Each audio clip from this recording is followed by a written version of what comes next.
श्री गुरु चरण सरोज रज, निज मन मुकुर सुधार। वर्णो रघुवर विमल जसु, जो दायक फल चार। बुद्धिहीन तनु जानिके, सुमिरो पवन कुमार।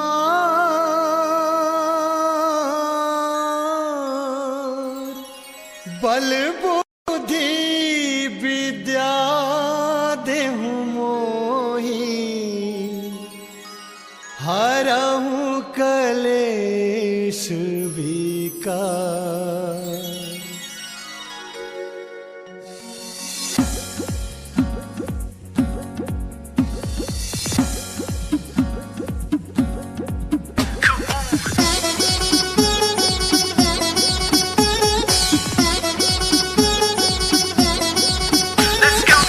जय हनुमान ज्ञान गुण सागर, जय कपीस तिहु लोक उजागर। रामदूत अतुलित बल धामा, अंजनी पुत्र पवन सुत नामा।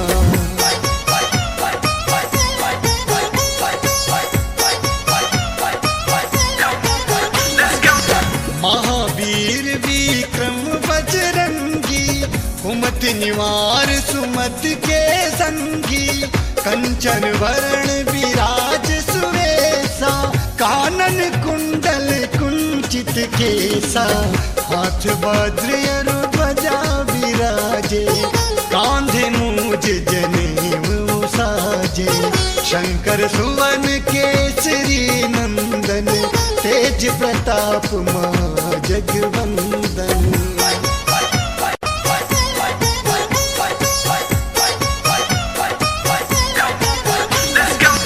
विद्यावान गुणी अति चातुर, राम काज करिबे को आतुर।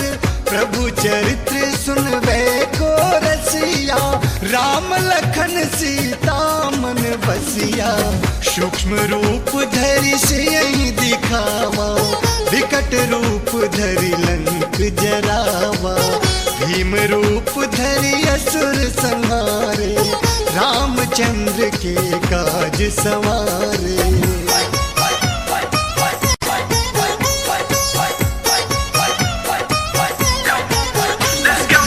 लाए संजीवन लखन जियाए, श्री रघुबीर हरषि उर लाए। रघुपति कीन्ही बहुत बड़ाई, तुम मम प्रिय भरतहि सम भाई। सहस बदन तुम्हरो यश गावे, अस कहीं श्रीपति कंठ लगावे। सनकादिक ब्रह्मादि मुनीसा, नारद सारद सहित अहिसा।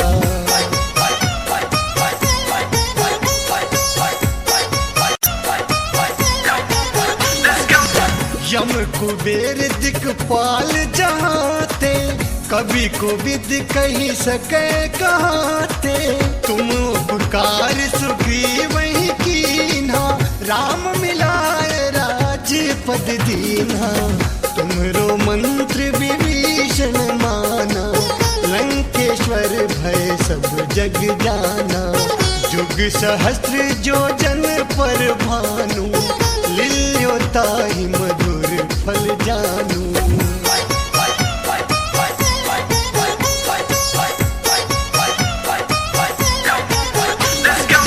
प्रभु मुद्रिका मिली मुख माही, जलधि लाधि गए अचरज नाही। दुर्गम काज जगत के जेते, सुगम अनुग्रह तुम्हरे देते। राम दुआरे तुम रखवारे, होत नया ज्ञान बिनु पैसारे। सब सुख लहे तुम्हारी सरना, तुम रक्षक काहू को डरना।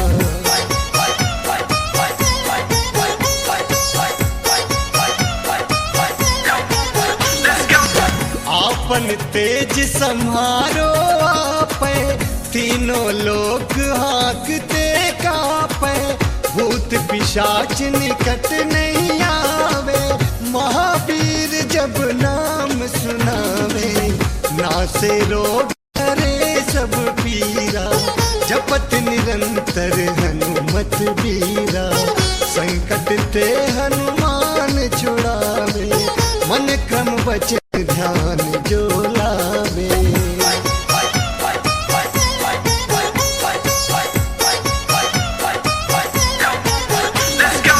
सब पर राम तपस्वी राजा, तिनके काज सकल तुम साजा, और मनोरथ जो कोई लावे, सोई अमित जीवन फल पावे, चारों युग परताप तुम्हारा, है प्रसिद्ध जगत उजियारा, साधु संत के तुम रखवारे, असुर निकंदन राम दुलारे।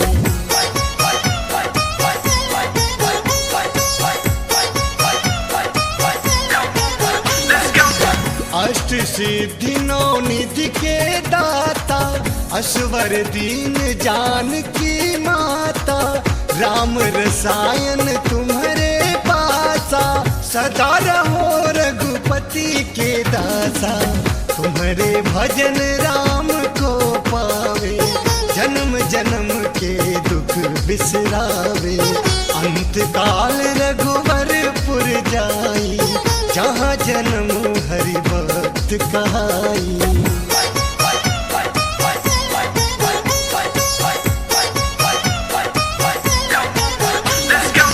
और देवता चितना धराई, हनुमत से सर्व सुख कराई, संकट कटे मिटे सब पीरा, जो सुमिरै हनुमत बलबीरा, जय जय जय हनुमान गोसाई, कृपा करहूँ गुरुदेव की नाई, जो सत बार पाठ कर कोई, छूटहि बंदी महा सुख होई।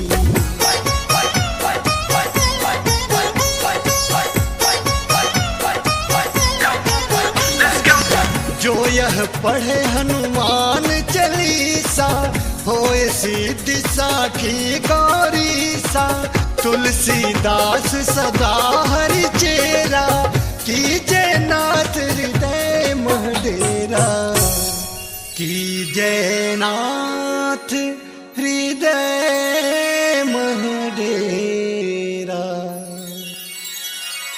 पवन तनय संकट हरण, मंगल मूर्ति रूप, राम लखन सी